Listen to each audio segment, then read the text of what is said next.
Hey everyone, and welcome back to Indicted TV. I'm your host Negra. Don't forget to like, share, and subscribe, and follow us on Instagram.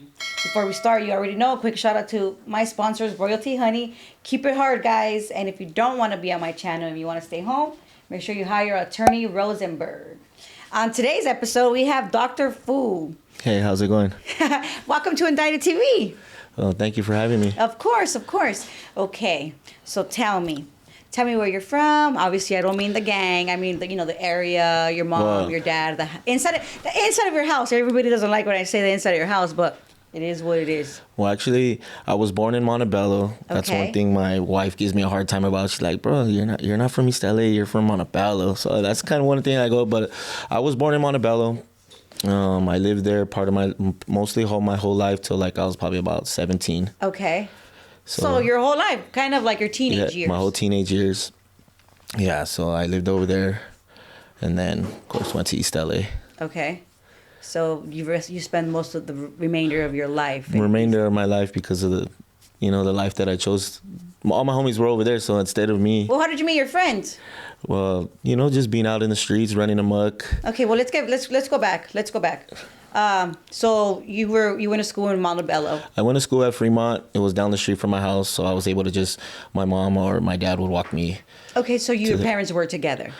Actually, no. Well, technically, yes, but then no. My biological father, he wasn't really there for me. Like he just had a baby with my mom. So you had a stepdad. So I had a stepdad that stepped up and raised me since I was 4 years old. Nice. So he was the one that it would be him, not even my mom. My mom would only go to the school when it was time for her to yell at me because I was already in trouble. Got it. So your stepdad was your dad. He's my dad. He was the one that was. He was the one that everything. Yeah, he was your dad. Yeah, he was my dad. You have brothers, sisters? Yeah, I got 2 brothers and 4 brothers and 1 sister. Are you the oldest? Yes. Okay. Yeah, I'm the oldest. And yeah. So you grew up in Whittier. Montebello. Sorry, I don't know why I keep saying Whittier Boulevard. I was gonna say the same thing, but people were like, "No, it's not." Yeah, it's not. To me, LA is LA. Different areas. It is what it is. So, at what age did you see yourself already kind of getting into trouble kind of vibes? Actually, from the whole years of my 4 to 7, I was already thinking bad. I was already thinking man, I like the life that I was already seeing because I was not witness to it. I was already seeing it. Like my family, they weren't the perfect family, I seen what really is. I seen a lot of fights. I seen my uncles, they were older, the thing was heroin. So at that age, I didn't know what that was, but I knew once they got those little balloons, it was over, it would be so I was witness to kind of a lot of things. Some say that once you're young, you don't remember things that you can see, but I can remember things. I think everybody remembers. Yeah, but some people would be like, "Oh no, you can't remember that. Your kids went." No, I remember.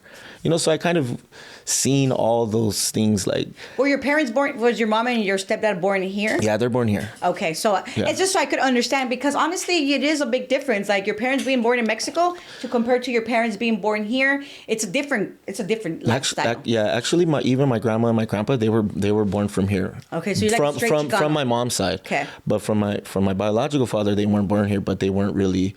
It was this side of the family that I got to see, Got it. So it wasn't even actually my parents. I had awesome parents. They never fought in front of me. They weren't the ones. It was your uncles. It was my uncles. It was basically everything, everything that was out there, blood in, blood out videos. They had a cassette, so I was able to have all that one, Colors and Boys and Girls, all of them in one. So, from the beginning, I always wanted to. That was something I always wanted to be in. Now, I don't really want that for my kids, but at that time, that's what it was, So no matter what, that was what I had to do. Got it. So did you ever go to juvenile hall? Actually, I never made it to juvenile hall. Oh, well, good for you. I never made it to juvenile hall. I was kind of more. Did you graduate high school? And I never graduated high school, but I did get my GED in prison.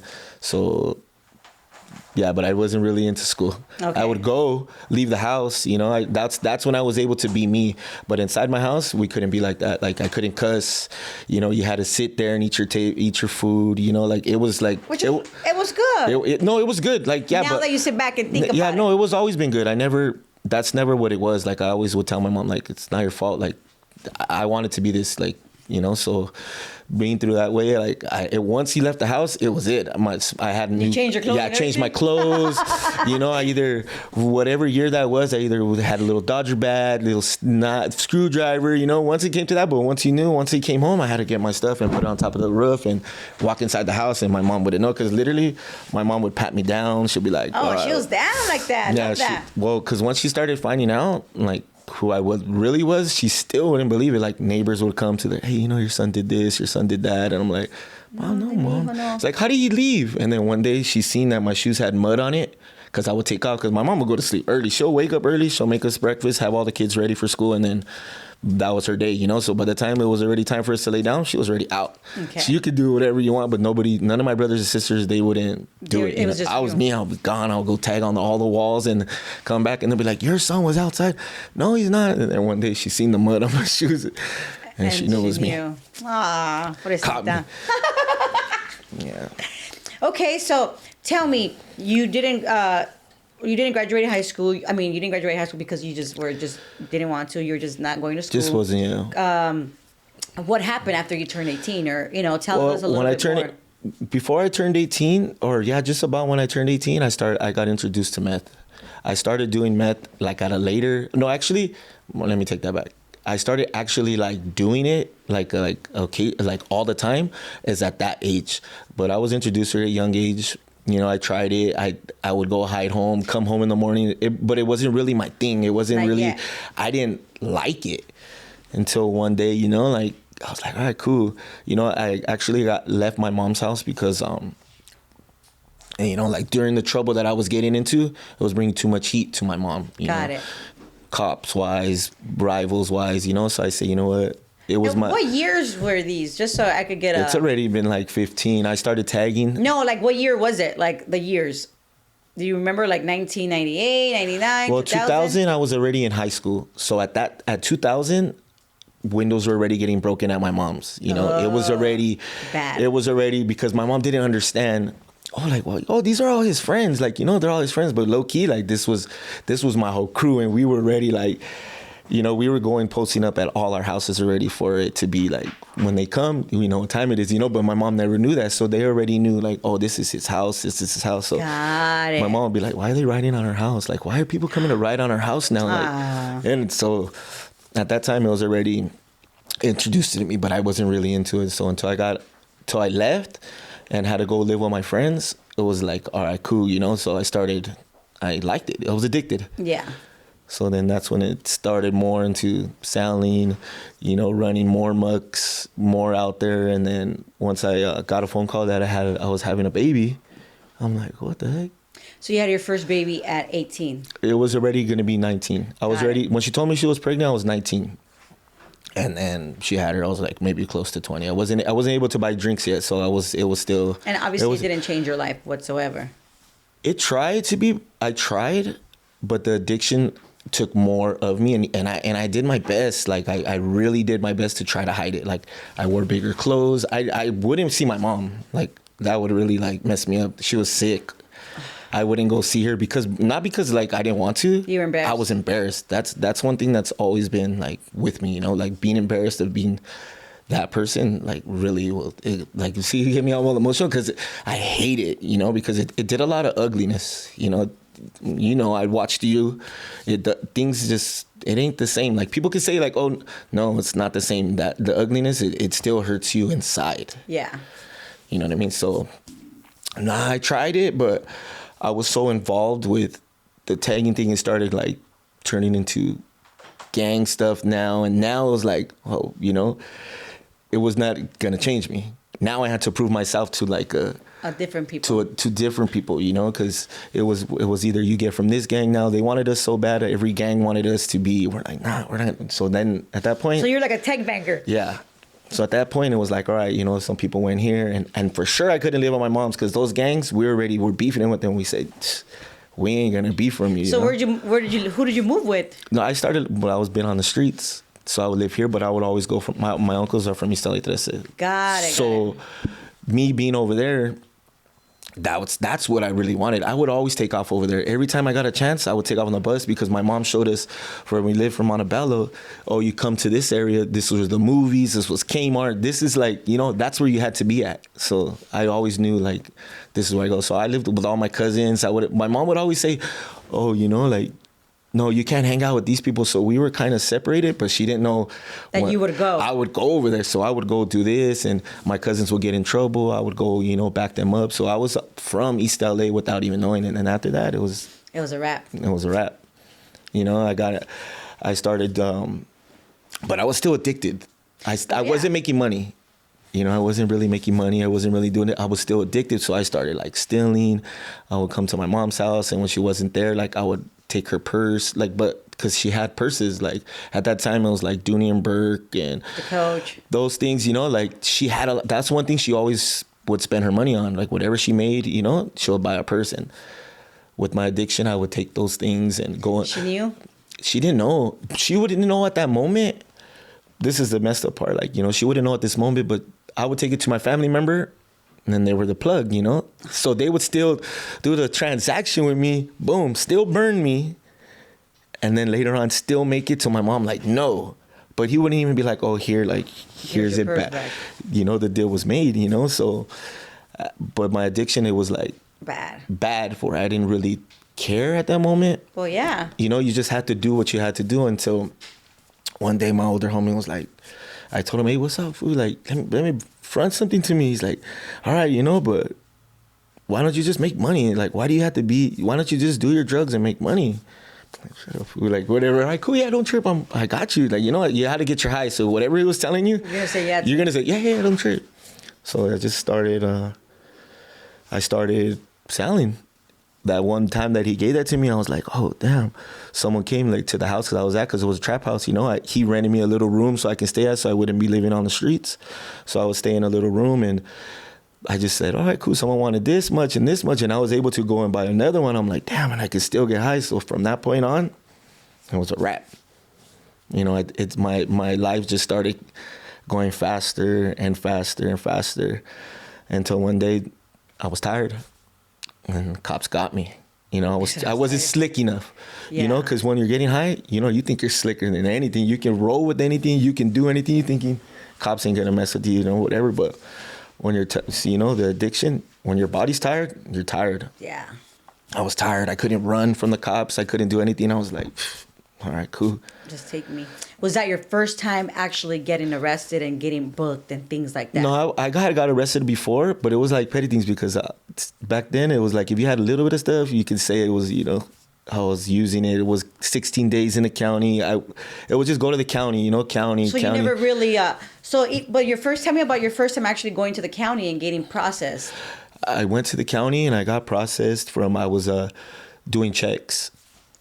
I was doing checks. They were, you know, it was like a thing then, you know, pretty much when you do meth, you think you do fraud, you think you know, that's the list of things you can do. Yeah. You know, that's just one of them. So, you know, it was cool. It was making it happen, and same thing, you know, so I was tired. You weren't smart enough. I wasn't fast enough to react to, like, you know, like, and the guy caught it real quick, and boom, he talked to me. Oh yeah, don't worry, let me just make sure it goes through. The whole time he called the cops. Yeah. And how did you feel when you got arrested? Like your first time? I was. You're already like a super adult, bro. You know, like you weren't a kid. Like I was. I had just turned 18. So like 3 days after, that's when the check.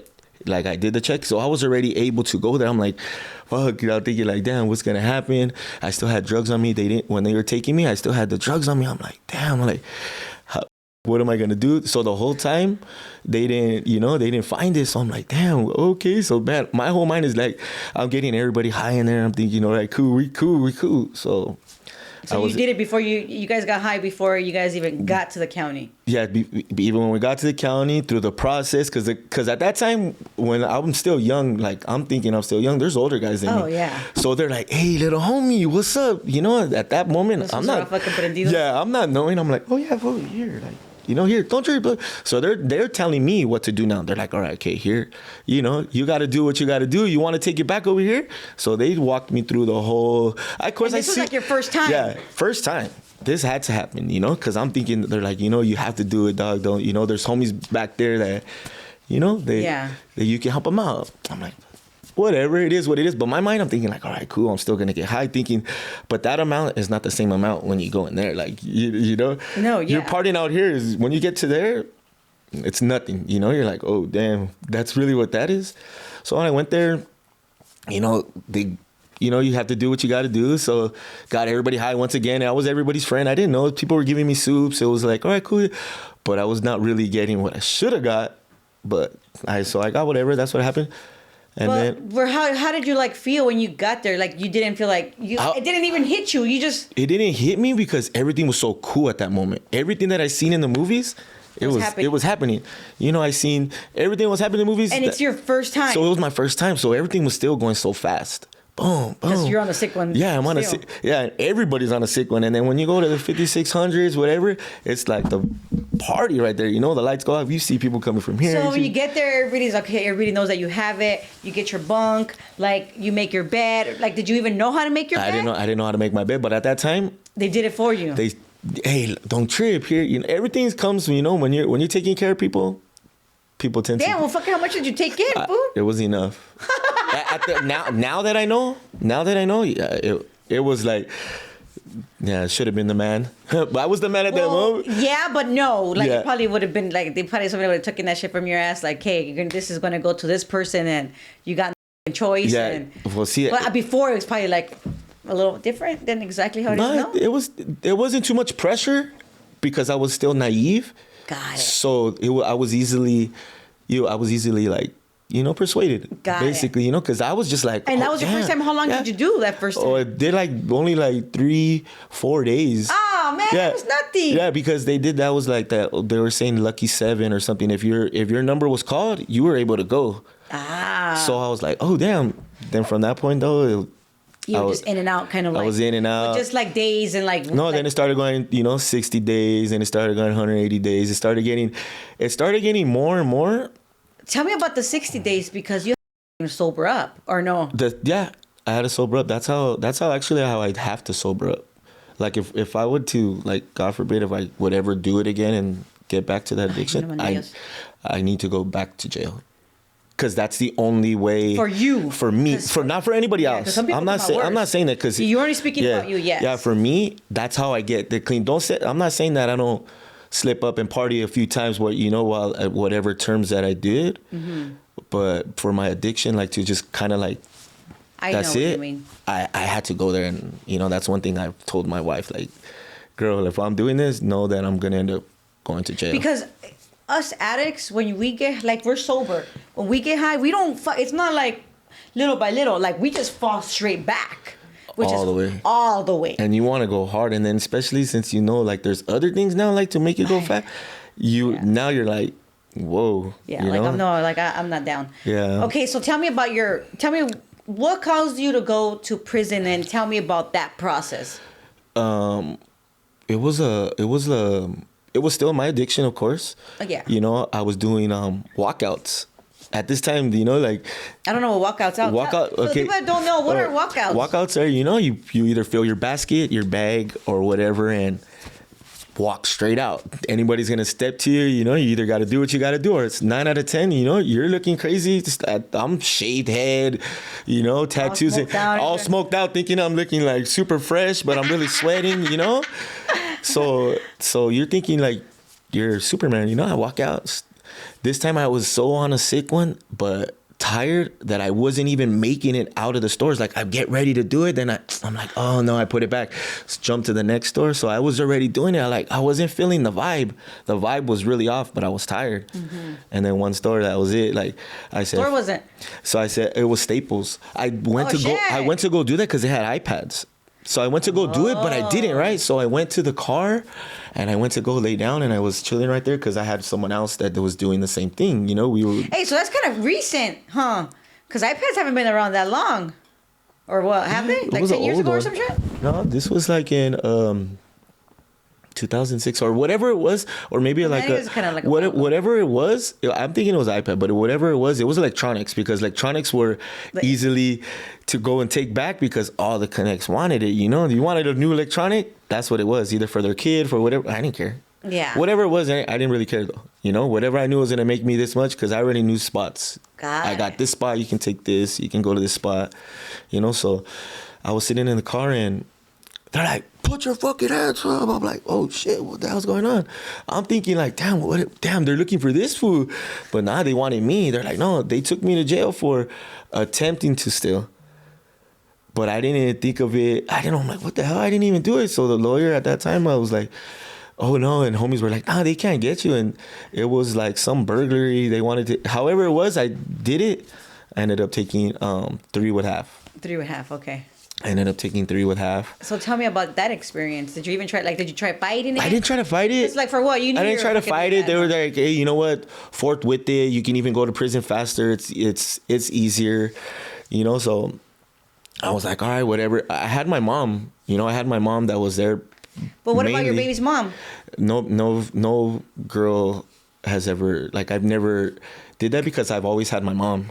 I've never thought. And you were never really I was mentally there. Yeah, I wasn't. We're there, but I wasn't really into at that moment. I wasn't really into relationships. Because you were just getting high. So I don't really like I like to be sometimes by myself. I don't even like to, because I'm already high, and then I'm already at the same time mad at myself because I'm still getting high, but I know I have to get high, so it doesn't really matter. You know what I'm saying? So technically, you weren't there through the process of your first child. Yeah, well, actually, I was there because I would go back home, sober up, but still fight it, really kick at my mom's house, get angry, But I had my grandma. I had the dopest grandma ever. That I think it's cool, but I wouldn't want my mom to do the same thing with my kids, because I would be really angry. She'll be like, "Oh, here, mijo, here's a pill, codeine, or here, drink some of this cough syrup." She would. That's gonna fucking calm your ass down. Because my grandma used to take pills too. I'm telling you, my family was that family. Everybody except partied, your mom. Except my mom. My mom didn't. She don't really mess with that stuff. It wasn't her. So that's what I'm saying. I had witnessed it from them. Got it. Well, she helped you. So she would always help me. But see, at the same time, she would do when I was there, I would keep my gun in her bag, or if I was selling, she would know that I was selling because I would put it in her stuff, and she would keep a secret from my mom and let me do all these things. So it kind of enabled the things that are doing, because she would do that for my uncles. If they needed to get their fix, she would always take care of them till the day that she passed. She would always make sure they were okay too. So it was kind of like a good thing, bad thing, because my family was cool like that. Yeah, you said it was cool like that. Well, to me it was. To me it was cool. So you go to jail for the attempted burglary, because I already had petty thefts. Yeah, petty thefts is you keep it under a certain age, certain limit, you get them. So now I already have a whole 15 of them, because it would. Oh yeah, so they caught up to you. So when it hit that, they're like, you know what, you already had this, and this was the third time I went to the same court, the same judge. Oh yeah, and he said, you know what, I'm sending you to prison.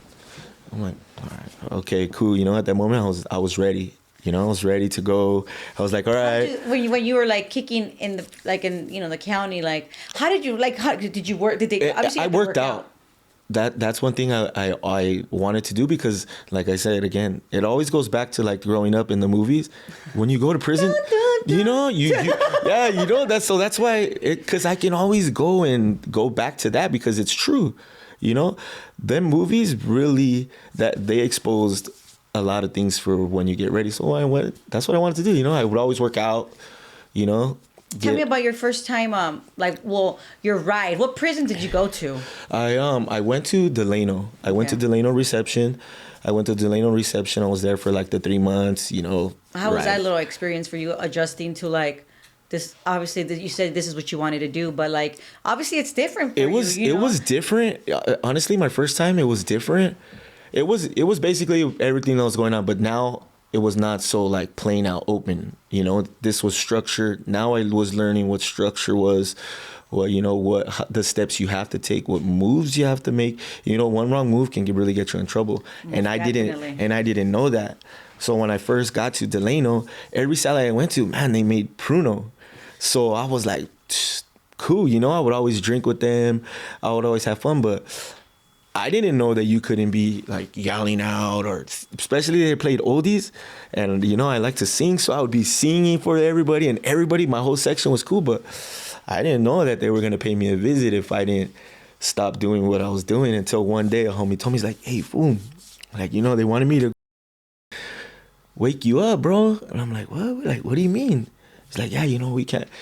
So basically, he had to break down more steps to me in order to survive and, you know, not get yourself in a wreck. So that's when I had to really like. Yeah, you're gonna get yourself in a wreck for singing, fool. For being loud on the tier. Yeah, for being disrespectful. People are trying to being relax. disrespectful. You know, flashing out my whole side because they were getting flashed like this, and you know, you can't help someone else lose something that they can't lose because of my. I wasn't aware of that. Okay.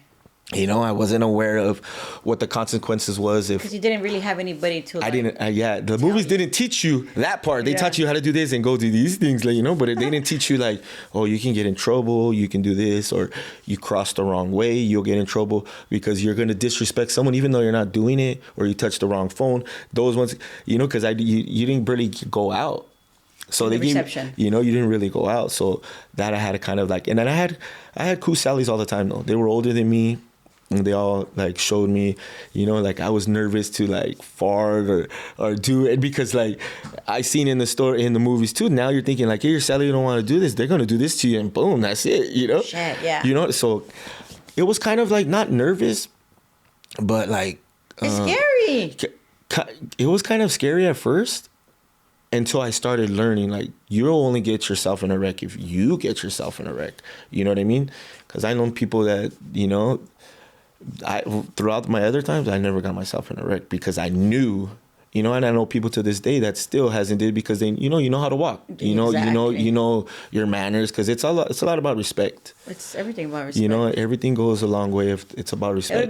It would be amazing if they came home and still live with those respects. It's different. A lot of people come home and they're just like a disaster again, like no respect, no manners, they don't respect their elders, just not cool. It's kind of like it's repeating itself though, because when I was at that time, the older people would be telling me, like they would be older than me, like kind of my age or a little older. They're telling me times change. You know, now I'm saying that to my little homies, like, bro, like times change. Like the other day I just seen it was like 12 years old. And I'm like, bro, what are you doing right here? You know? And he was like, I'm from the hood. And my homies are like, hey, meet this person. And in my head, I'm like... There's some that it's just what it is. And I'm like, bro, go home. Like, you know, like you're riding your bike out here. It's raining. But at the same time, I was like, damn. It's just what it is. You know? Ones. And I can't... And that's kind of something I go talk to my wife about, because she'd be like, you know, that's not good. I'm like, you know, but it is what it is now, you know? Like it's either you have to help guide him. Exactly. Guide him. Or don't say nothing and let himself get hurt. You know, so now it's just about it's just about guidance. Yeah. So now it's like, man, now I know what these people were telling me, because they just wanted to guide me. Nobody really wants you to get in trouble in there. Yeah. You know, it's not about that. It's about unity and respect and sticking by each other no matter what side or where you're from. Yeah. You know. So you did your whole 3 years. No, I did actually almost 3 years, because I got in trouble. I was making pruno. Now I learned pruno. I learned what this was. All those fun things that you can do in jail, I was doing them. Like, you know, I didn't really care. You know, then my Sallies, they would have smoke, or, you know, I would just do, I never really had like a hard time doing in there, because I always made some way to survive. Yeah. You know, you always have to survive. So I didn't really stress much in jail. Only like when I wouldn't get a letter from my mom, because she would worry that I would be in here, and I'll be like, Mom, like, I'm cool, like, you know, don't worry. But you know, you can now, like, it's true, you know, you can always tell your mom don't worry, but they're always gonna worry. You know, like, and that's now getting older, I worry about my kids all the time, like, all the time. And, you know, and sometimes I even like overdo it because I'm on them so hard. I'm like, think about it, like, you know, this reason. Before, you didn't think about all those things. Growing up as a kid, the you know, like the rapist and all these sick people that are barely coming up to light now. Back then, it was so like a secret. Nobody wanted to, no cops, nobody wanted to really, no publicity wanted to really throw it out there like that. now you got everybody with their phones. They got this, you got your internet. So you have like makes it easier. So now it's easier. You know, you got apps that can just bing you real quick. Hey, you know, someone's registered over here. Like Citizen app, they literally will text me, hey, there's somebody over here That's registered. You know, so now it's like more different now. It's like, which is great. Yeah, but it's now it's so open, like it's so scary. Yeah. Well, sometimes it's better to be scary than to fucking no, you know? No, it's cool. So tell me, was that your only time you ever went to prison? No, and then again, I went back for... Was it for like violations? No, I never went back on violation. It was always new beefs. Because you couldn't stop getting high when you came home? I would do good for a while. And then, but all I knew was to sell, you know? Me growing up, I've always been a hustler since I was little. I sold weed at a very young age, and takes back to my grandma. You know, my grandma would be the one. I would have all my weed in there all bagged up, and once I was ready to go to school, she already gave it to me so I can take it out. Because at that time, my mom already got over like trying to search me, because every time she'll search me, I'm like, bro, like, you don't find nothing, like, I'm not doing nothing. So she'll get over it. Yeah. And then that would be the time to make it happen. So I would always come out and start selling, and I couldn't resist getting high again. You know, I couldn't. Because you have to change your whole lifestyle in order to change that part about you. You kind of do have to change everything. No, like, literally. You have to change who you knew, who you hang around with, who you sold to, who you got connected with. You got to kind of basically shut everybody off. For at least for a little bit. For a little bit. And so that's what I would do. I would be at my mom. She'll let me back in. She never really kicked me out. That's one thing she never really did. I always would like you on your own. Let my mind even trip out. Like, oh, you call the cops on me. I'm out of here. Sus. Yeah, like, oh, you don't want me here? Start a big old drama just to leave, because I really wanted to go get high. Because I couldn't get high in the house in peace. You know? Yeah. I would be playing possum there, but she still wouldn't. Oh, like I was... At that moment, she didn't really catch it. I would go take a long shower and let it steam up in there and smoke in there. Like, because I had to get high. But in my head, I'm like, fuck, she's going to come in here and knock on this. The door never locked.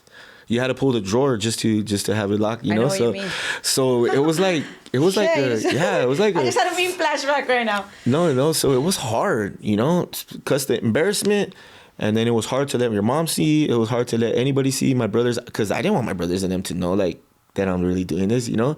But low key, my whole family, like they knew. They started like, I started catching them when I was young, like started like doing it. I started catching them like hide their stuff or not let me be in the house alone. But I was still like, not, they wouldn't bother me because I knew it. But like later on, it really messed me up.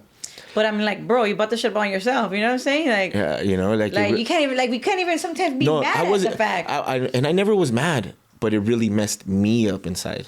Well, that's what I mean. You know, like I did a like you were, it messed you up in the matter of the fact that you're like, damn, I can't believe I did that to them. Like they couldn't even be comfortable in their own house and have their own good stuff because of me. That's what I mean by like that's what I mean. Like, you know, you said how they messed you up, not because you know you can't not because you can't accept that they were doing that, but it was because you did that. I did that. I brought that. Yeah, it was like they were basically unsafe to have their stuff because not because they wouldn't care, because my mom, like, she knew, but she still didn't want to admit it. When I would be gone with my friends, I'd be like, oh, Mom, I need some money because I'm going to go do this and that.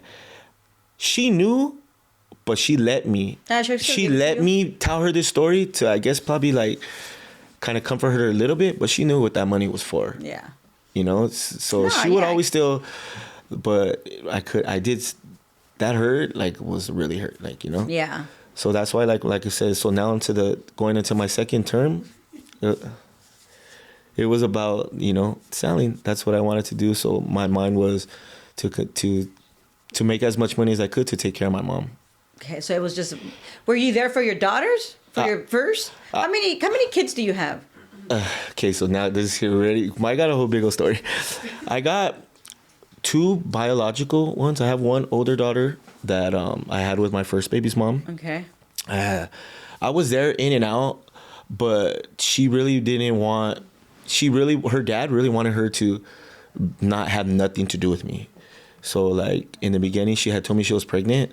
Her dad had called me and said, hey, you know what? We're having an abortion. She's I'm like, what the heck? And at that point, I'm like, oh, you can't do that. I was thinking I knew the laws, whatever. But then after that, I kind of really got over it. I'll just go back to partying. I'm gone, mom. Now I'm going to do whatever. So one day my cousin seen her on the bus, my baby's mom, seen her on the bus pregnant. And she said, what the heck, So she told her words, whatever she told her, and right away she called, and I went over there and I said, bro, you're lying to me. That's my kid inside. There's some kind of laws if you want me to like go this route. My family had said they had me, like to do whatever, take care of it. So she was like literally like 2 weeks to having the baby. Literally, because at that time, so in those 2 weeks, my friends were like, oh, let's have him a baby shower. So I had a baby shower at my house. Well, I don't know why my mom invited her. So the next day she had her. I was there at birth. I was there the whole time while she had her. But her parents, her father, he lived with them. He made it very difficult for me. Like to go see the baby, I would have to go sit outside on the grass and let it go see it for 1 hour. 1 hour. They wouldn't let him bring to my mom's. They wouldn't so that part was very difficult. So at that part, it was already like you were making it hard. I wanted to be there for my daughter, but she really made it hard. So I guess when I started going to jail, she started coming. So my mom was basically doing my part. My parents... Well, because they didn't want you probably around because... Oh, I was in jail. Well, yeah. So it's like, the mom is okay. Like, here you go, Yeah, no, which so is she... understandable. No, she did what she was supposed to do. As for my mom, like she made sure that she wouldn't not know them. She did that just to make sure that she wouldn't forget. So, I would write her letters. My brother would take her to go visit me. Oh, so okay. I was still involved. And no matter what lifestyle I was in, whether I was getting high, because her mom was doing the same thing. But it didn't look bad. Coming from that side of her family, I would always look the bad one. Yeah. So no matter what, though, I still always took care of her. Got it. No matter what, I still, financially, I always took care of her. But when it came to see her, it was hard for me to see her. So my mom did that. I would have to go chill at my mom's house or do whatever. So then now I have 5 kids from my wife that are not biologically mine. She was my best friend. She ended up I was supposed to be actually the Nino to the littlest one. Oh, shit. Yeah, it's this. I'm telling you, girl, I got a crazy lifestyle, and turned out to be. You got definitely a crazy style. Like. Sick ass fool, huh? Yeah, so we ended up being friends, and it just got one thing led to another. I went to jail. She came visit me. She would help my mom put money on my books. Like, she would go do it. She was there for you. So she was there for me. And then we got out and we started hanging out. And I was like, damn, I'm down to be the Nino. I fell in love with the baby. I fell in love with her. And we would just like hang out more. It was kind of like different. We would still go out, but we would talk on the phone a lot. We would do till like 3 a.m. But I'm thinking like it was more than. It was more than that. You felt the difference. I felt that because it was different. It was like a different feeling because I was just used to like, partying with girls. Just she calls me a hoe. Like, you didn't party with her kind of vibe. But I didn't. Okay, so I didn't party with her, right? I didn't know she would used to get high. One day she called me when we were friends. We're like, hey, my friend wants to get something. Can you hook her up? I'm like, yeah, don't trip. Went over there, hooked her up, and lo and behold, she was getting high. And I was like, what the heck? But it wasn't a bad thing to me because I was like, damn, you're a sick fool. But, you guys you're not even smoking it right. Like, what the heck? Like, Yeah. So kind of low key, she was getting high. Without me knowing, but I never knew. So, but that didn't stop me from like being with her. Cause after that, it was like, she never did it again. Like, I thought she only did it that one time. So for like a cool moment when we're getting together, we started being together. She moved me in. Yeah, she moved me in the house, So I was already bonding with all these kids, and there was 5 kids.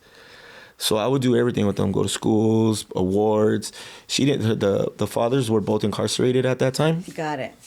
So they didn't really know them, or they didn't remember.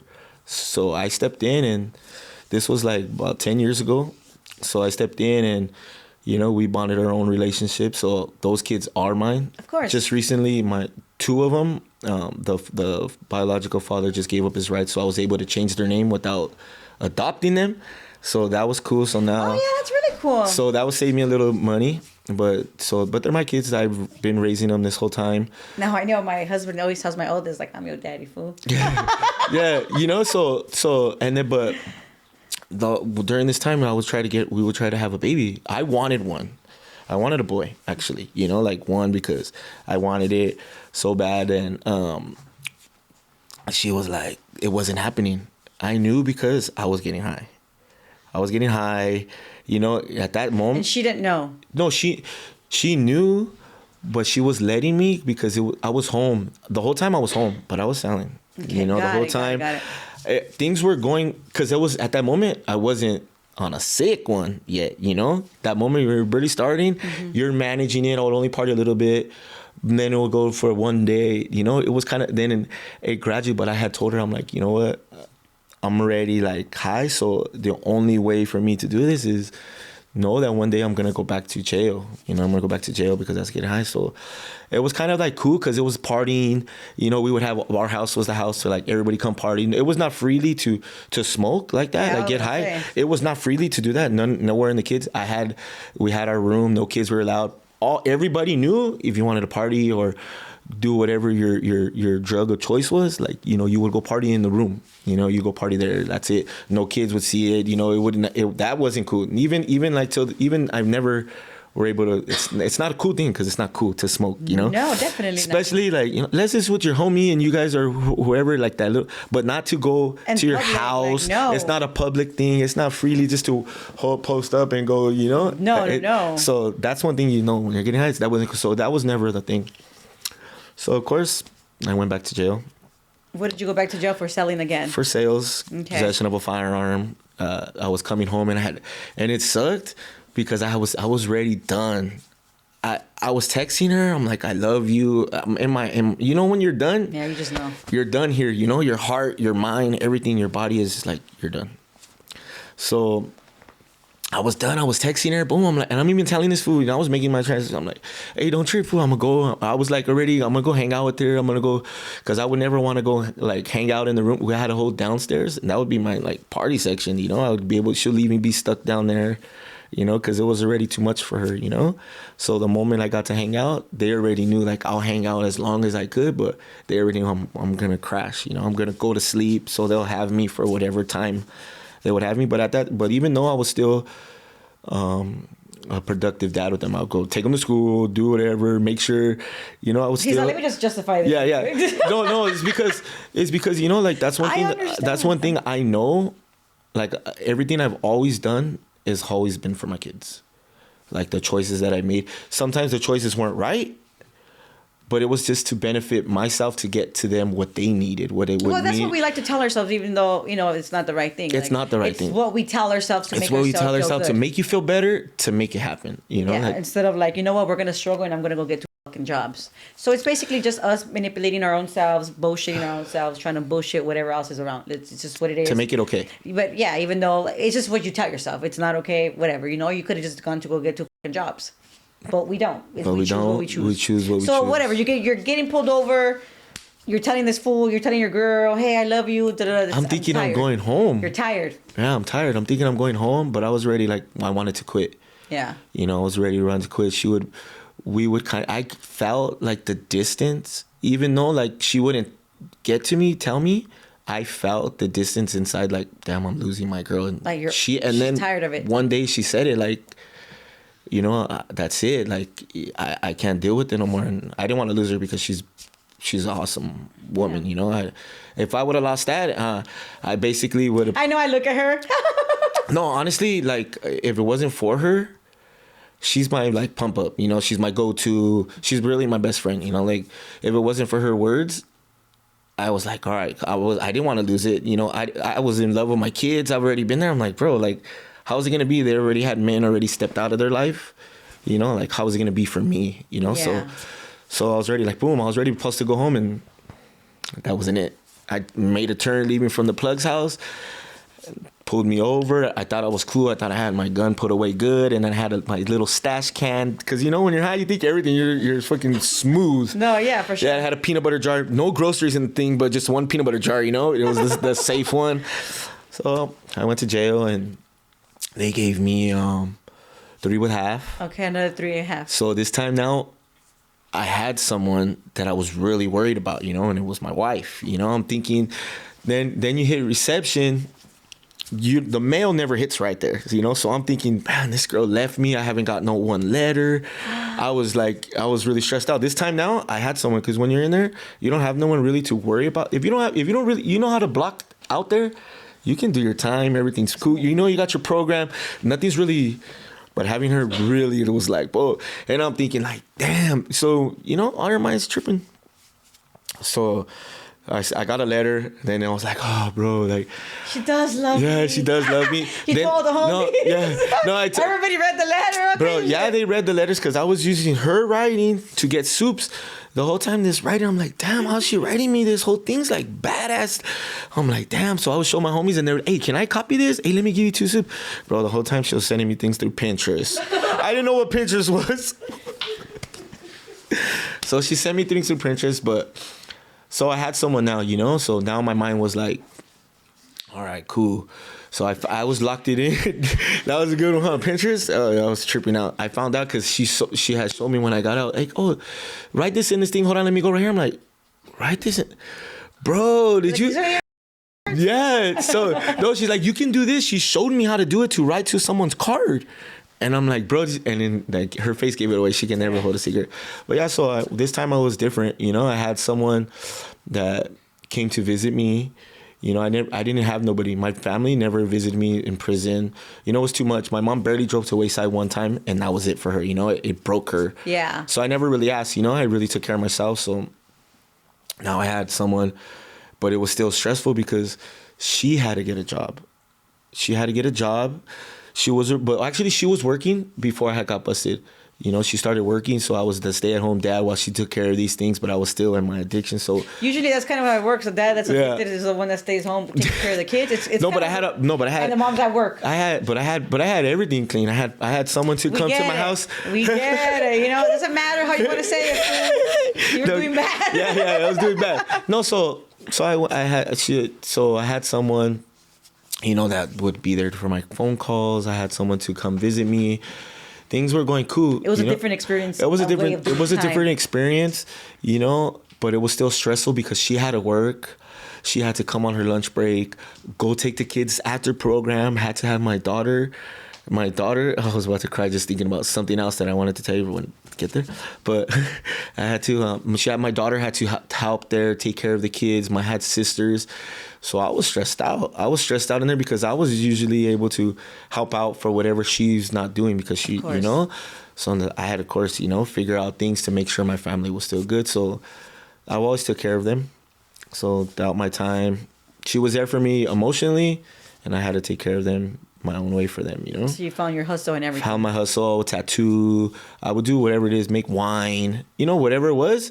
I was able to make sure they still were taken care of. And like as much as you could. As much as I could. So I just did my time there. It was cool. You had your visits. I had my visits. You sent pictures of the kids. Yeah, I had my visits. So it was different this time around doing time. You didn't get high while you were in there. I didn't get high, but at one point I had went really bad to drinking because my grandma died while I was in there. My grandma, the one that your I was telling you about. Yeah, my wife actually went to go visit me, and she was. I'm like, what's wrong? Like something was way off. Like the visit was way off. She's like, God, I need to tell you, like your grandma's not gonna make it. And I'm like, what the heck? Like I was tripped out. I couldn't. You know, in jail you can't really express your feelings. You know, you don't want to lose your macho-ness. You don't want to lose your thing. So I had my visit. I went back and. You know, I told everybody whatever everybody got, you know, run it my way, you know. Oh shit. You know, so at that moment I was like running my way. That was your way of. That was my coping. That was my coping. I didn't really tell my family. I just told them, hey, I need some money, and they would trip out like, what the heck? But they didn't care because I never really asked, you know. So it was like cool. Yeah. So that was my little getaway right there to get away, but. It was just a little short period of time till I had to snap out of it because I was about to go home. I didn't want to come home back to the same thing, you know. So I kind of like got over it, came home and started being my life. But I was not able to I still never got to like express my emotions from my grandma. So I started drinking a lot. I started drinking like heavily, you know, and I would take off. drinking, you know, like kind of like start a little argument just to take off, go back to hanging out with my friends. I was really jeopardizing my life back because I just got out until one day I just was able to cry. All right, cool. It wasn't cool, you know. My family wasn't liking me drunk, so I say, you know what? All right, cool. After my birthday, don't trip. I'm gonna stop drinking. So I stopped drinking for a cool little minute, and that's how it happened. I stopped drinking. I started me and her were kind of getting into it for like about a month, but I wasn't figuring out what the heck is going on because we weren't having no kids. So at that moment, I took for a drive, went to go find a job because I wasn't working. She was still working. So I had like this little complex in my head, like, bro, I should go back to doing what I'm doing because, bro, I'm not working. So I went to go get a job, like a job interview. And I said, bro, like, God, like, you know, the only way to help this out is I get a job, I have a baby, you know, things. You always think that kids make life easier. No, but it's because honestly, she was trying. We were trying. And every chance that we thought it was not it. And it was very emotional because we were thinking, and she would tell me like, oh, let's not tell nobody. And me, was already like a jump head, like, oh, Deb's pregnant. And it would never like, her period would just come or it would be like, it was just like weird. I get it. You know what I mean? I've been through those. So I told them like, hey, you know what? This is what it is. I told my grandma, mom, like, man, give me a damn baby already. Like, bro, we got married. We did everything you said. You know, let us get this baby. And I'm not, and people be like, nah, but this is true. I went home. We weren't talking. She was mad at me. We were already arguing, and she sent me a picture of a pregnancy test. She was pregnant, and I was like, what the heck? Like, but I didn't tell nobody. This is what I prayed for. This is what I asked for. And so that's how we have my littlest one, Alice. You guys just have one together. Yes, one together. Good. So then that's you need is just one together, and you guys are all one. But you know what I mean. Yeah. No. So that was it. That was it. But actually, but she didn't want no more. She wanted to be already a mom. She's been a mom since she was 15. Oh yeah, I mean, life. It's not about raising kids your whole life. You know what I mean? She wants to enjoy her. You know what I mean? Herself and her husband. And her kids bigger. Taking that from her was like hard, you know. So she made me an agreement. I made an agreement with her that if you give me one more baby, don't worry. Like I'll take you for your mommy makeover. And me, I didn't want to think about it. You know, like you ain't gonna go get no body. What do you want a body for? Like, you know, like I'm not. I'm cool with it. You know, like I'm cool with you. I'm cool with it. And then, but so she got her deal and I got mine. So it was like a win-win, you know? Yeah. She wanted her body and I'm like, all right, girl. So, and I got a baby. That's right. You know, so that's how that happened. So everything's been good. Everything was good till, of course, the lifestyle came back to me. Not the addiction, because I've been sober since 2017. Oh, thank you know, God. like I haven't went back. But the lifestyle of making money, it's always tend to always come back to me, you know? And so things were getting rough. You know, she was pregnant. She had a worse pregnancy, you know? So I had to get back a little bit into the lifestyle. Not crazy, so you say, you know?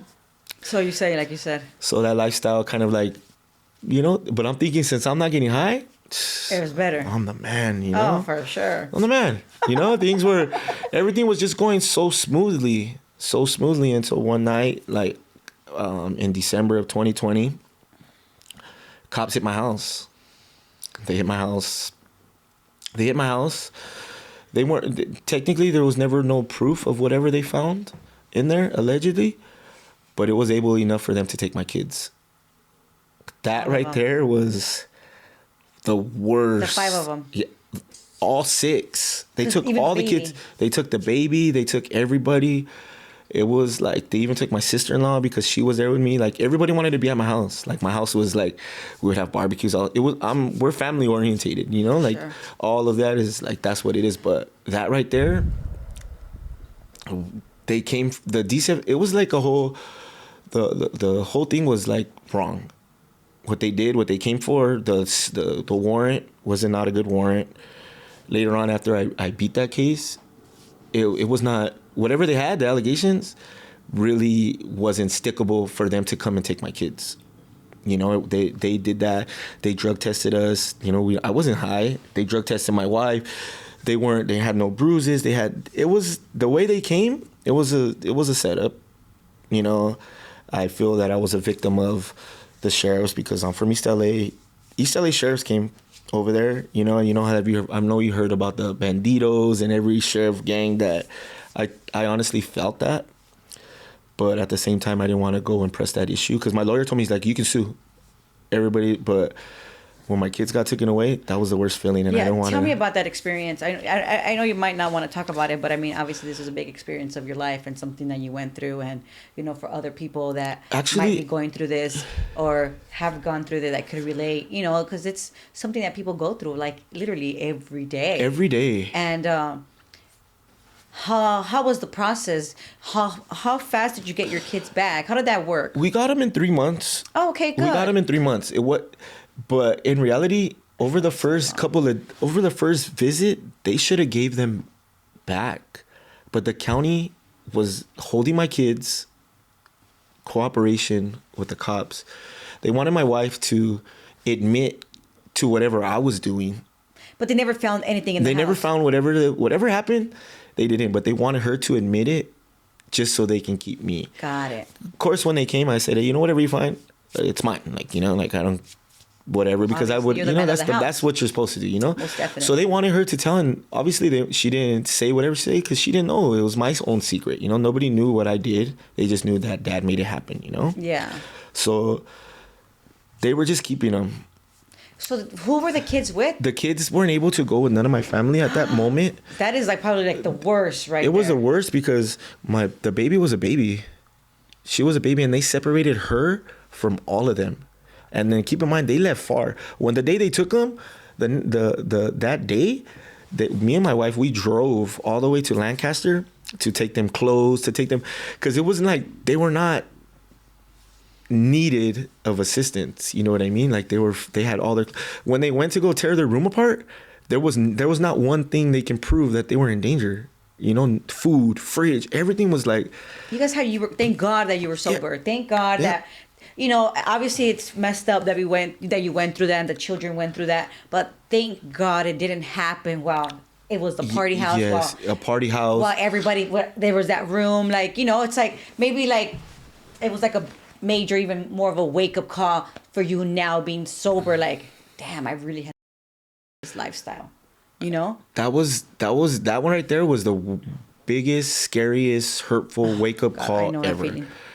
But so my kids, they went one place and my other one went one place. Keep in mind, the system is not the system the way it should be. No. You know what I mean? My oldest daughter, that's 20 years old right now, she was barely going to be 18. So she was the mom having to learn how to cook because she never knew how to cook because my wife took care of everything. She had to learn how to cook. She had to literally be their mom for 3 months because the lady there had COVID. They had my kids at a COVID house. So the lady had to lock herself in the room. It was hard. It was so hard because they were going through that because of some decisions that I made. Because I wanted better, you know, I wanted them because, you know, in society, kids think that they have to have more because other kids make you feel that way. Mm-hmm. In high school, it was not really that. And then obviously the guilt of us. And the guilt of us not being able to do that, it's kind of. No, not even just that. The guilt of our lifestyle from the past. You know, like, I already went to prison. I left them before. Like, I have to make sure my kids. It's our own guilt. And I say that because I sometimes still struggle with that. It's a guilt thing. You know? It's a guilt. It is like a guilt thing that you have to, like, try to fight. Mm-hmm. So, yeah, they were there. It was hard.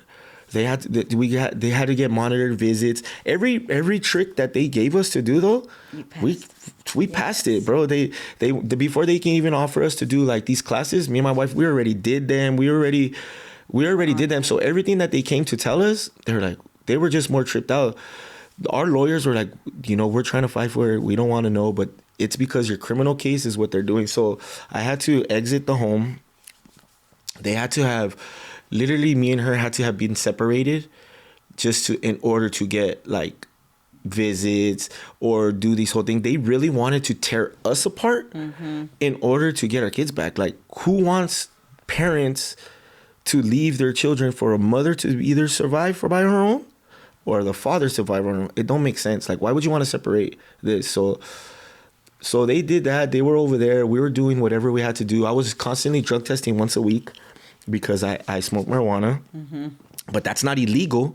They illegally tested me every week. I shouldn't have been tested.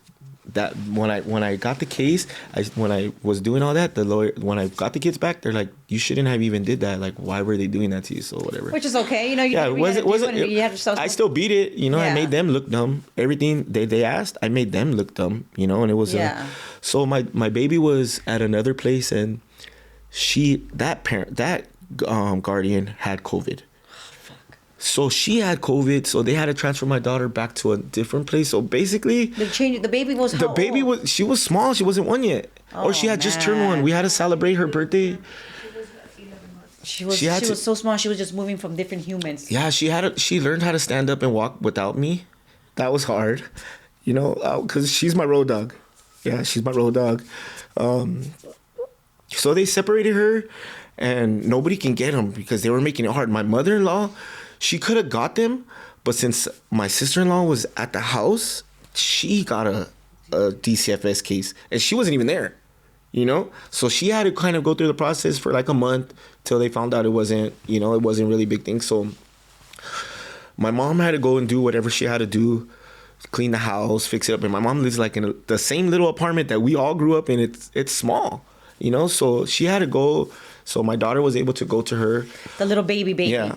Even though it was a good thing, it wasn't a good thing, because it was hurtful to think my other kids are like thinking like, oh, we don't want them or nobody can do that. But in reality, like, it was hard because they're not biologically mine. But the judge ended up kind of like giving me the rights because they're like, wait a minute, you've been raising them this whole time. That's another part. Sorry. Just because I'm trying to tell you these things because it's really difficult. The county makes things really difficult in order for you to survive. Yeah. To get to your kids. They try to make you, because for some reason, I think it's the money. I think it's a money issue that they want to keep your kids for that long because I don't know, whatever they were getting the money, we still sent groceries to them. We were literally taking groceries. I'm talking like $300 at a time just so they can have the food because they wouldn't let my kids drink water from their section. They had like a pantry locked. This is dead serious, bro. And I couldn't do nothing because I was like, do I want to keep going messing with them or they're not going to get my kids? So it was, you had to play by their rules no matter what. Yeah. We would order them Uber Eats. My whole family would send them food. We were like, what the heck? And this whole time, these people they're getting their check. For sure. They're getting their check. We literally had to go buy them a whole new wardrobe because where they were staying at, it was snowing. So, and we were from down here, it wasn't really snowing. We never got cold weather. So we had to go get them snow coats, jacket, a whole life. Yeah, no, I understand. And you would think like, they should. That's their responsibility. Yeah. So one day, my daughter called us and said, our counselor or someone that would go and visit them, monitor them, check them out. He got there, but the lady wasn't even there watching them. She shouldn't have left them there by herself. He calls her. He's like, hey, where are you at? Oh, we're right here. She's like, okay, are you with the kids? She's like, yeah, I'm with the kids, blah, blah, blah. She wasn't with the kids. So when she got home, he surprised her with a surprise visit. So whatever happened, they did whatever. They weren't going to change them because we have one more court date like in a couple of days. So when that court date came, she was able to get the kids back. Oh, good. By yourself? By herself. Because they were still messing with me because I admitted to whatever. Which was understandable. So all that mattered was that she was going to get what them. That mattered is we got our kids back. Throughout that whole visit time though, she would drive and I would drive all the way to Lancaster for our visit. She would bring them all the way back to visit her family, then take them all the way back, then have to come back. Me, I couldn't do that. I couldn't keep them as long as her. So I had to go over there and find the mall. And so every spot you had to go to, you had to spend money. So they wouldn't let you go to your families. They wouldn't let you do anything. They were just making it very difficult. Yeah. So we had to do all that, but we would still do that. They were just making it difficult, but we weren't the parents to give up. You had to do what you had to do. Had to do what we had to do. Had to show up. Had to get monitored visits from people. Had to ask our family member, come go with me. You know, it was really difficult. So, but all in all, you got to keep fighting. You got to keep fighting. You got to have to fight and really prove to them, to your kids, that your fight is for them. Yes. If you don't fight for them, then everything in life doesn't really matter. Yeah, that's right. You know what I mean? If you don't fight for your kids or show them that you love them, it doesn't really matter, you know? That's right. You have to do that. That's no right. matter whatever it is that you have to do that. Yes. You know, so getting them back, I had to not live there. I had to go live somewhere else. It was hard, but I had to be in the shops. I had to be finding places for me to be, just to like not think about I can't live there. I was still going through it, but I had to still put a And you had to stay sober, because I'm sure you wanted a break. That part, as much as I wanted to think about it, I knew I couldn't. Oh, good. I told no, I didn't. You weren't a weak-ass fool. No, I won't. I wasn't. You know, because that's one thing I promised my kids, I would never let them see me, because they knew I was getting high. You know, they knew, and they didn't like that. So I had to tell myself that. That was one thing.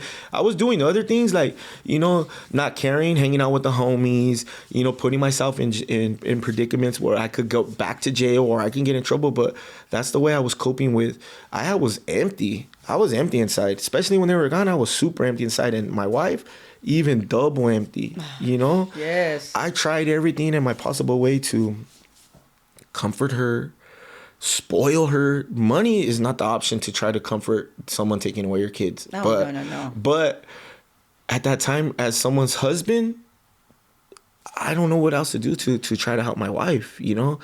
And then I kept apologizing to the kids, and the best thing in the world is hearing your kids say is, Dad, we're not mad at you. You gave us the life that only movie stars can imagine. You were there for us, because I was there for whatever sport, whatever they were. I never left them. I didn't have to. It wasn't like the old times getting high where I would be gone all day. You know, I didn't have to take care of things. You know, I just made sure things were taken care of, just in order. I was constantly home. So when they took us, they broke us. So that kind of helped me better to like wake up and say, okay, it's time to like make things happen. So I had to really shut down everything, shut down my life from friends, from things that we're doing. And I got a job. I would go do these little jobs here and there, you know, just in order to make sure. And it was hard. It was hard having to, because I really never worked in my life. You know, I never really worked in my life, but to have to go be a 9 to 5 or whatever time, it was hard, but I made it happen. 3 months later after that, they said, oh, you can move in here. But, you know, I was already there. They shouldn't have did that, though. The way I should have had got them when she got them, I should have got them, because they still gave me rights for all of them, you know?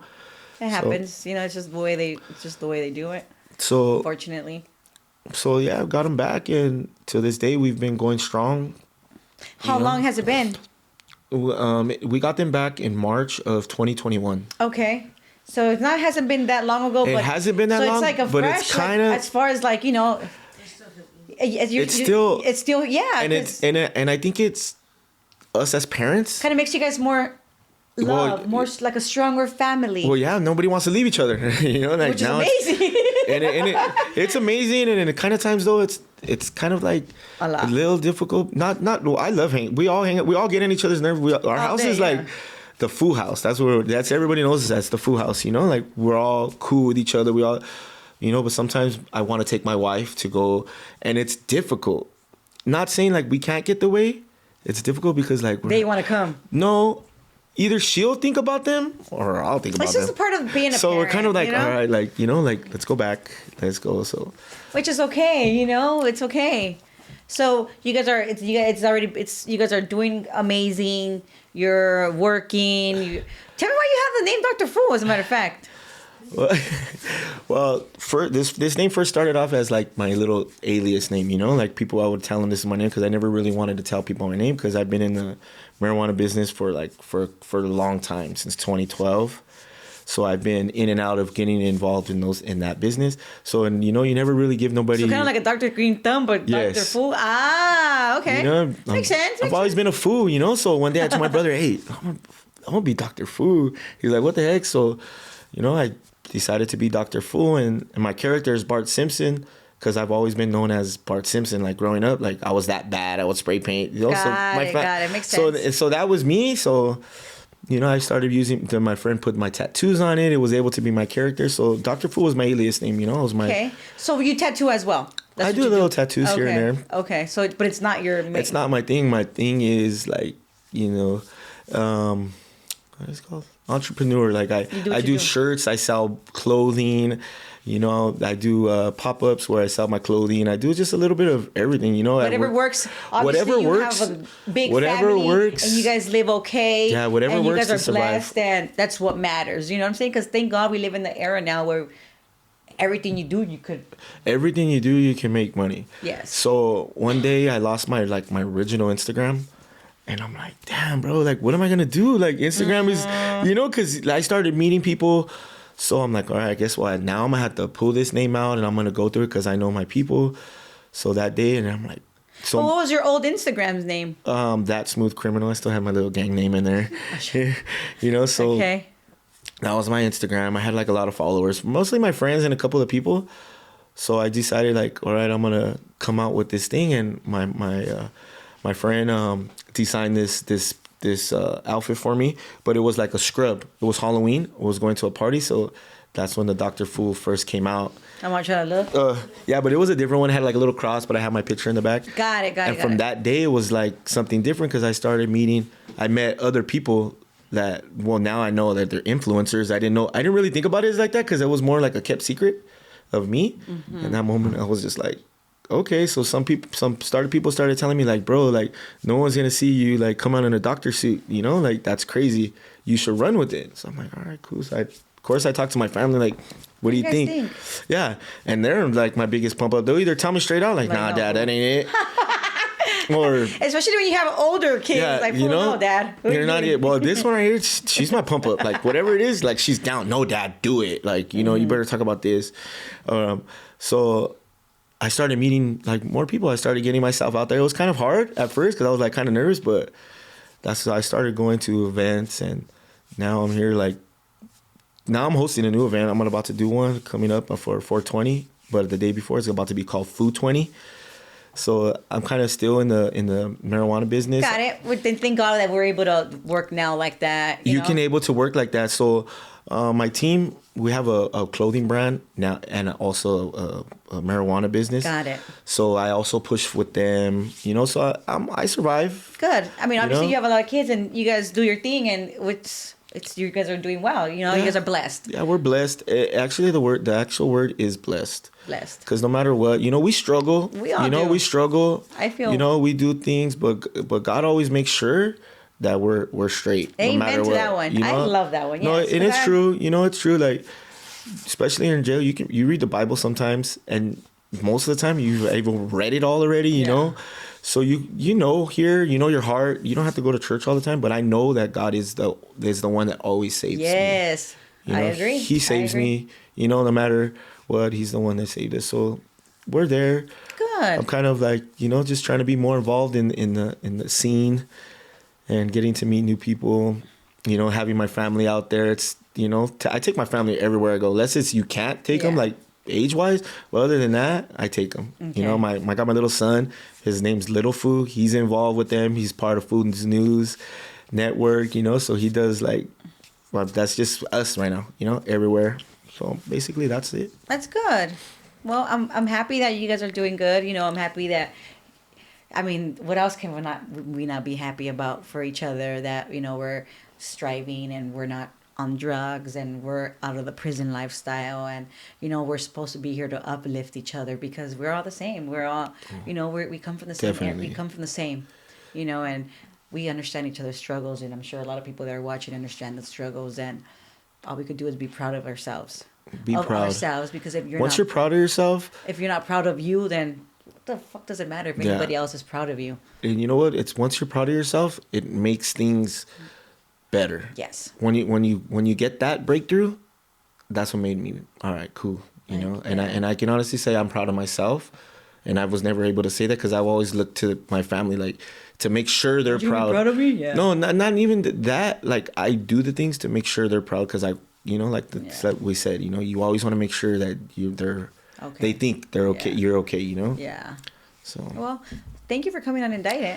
Thank you for letting me tell my story. Probably I talked a little too much. Nah, you're okay. Thank you. You know, I've been wanting to able to express that, and maybe somebody else can see that. You know, don't give up. Fight for your kids, and you're not alone. For sure, you're not alone. Fight for your kids. That's the thing. Yes, like, it's fight. No one else is gonna fight for your kids. Nobody's gonna feel sorry for you because at the end of the day, we are the ones that do that to ourselves and to our family. You're your own victim. You know, we're the ones. So it's like nobody's gonna self-pity you. Oh, I lost my kids. Well, you lost your kids because that was the choices, and unfortunately, we have to accept it and keep pushing. And if you want to fight for your kids, you have to fight for them because it's nobody else's responsibility. Definitely. You know. Yes, damn, was I a little too rough right there or not? No, but it's true though. It's true, you know. It's true, you know. You gotta fight for your kids. Yeah. In all reality, no matter what life it is, your kids are number one. Yeah. Well, again, thank you for coming on Indicted TV. Thank you for having me. Of course. Don't forget to like, share, and subscribe, and follow us on Instagram.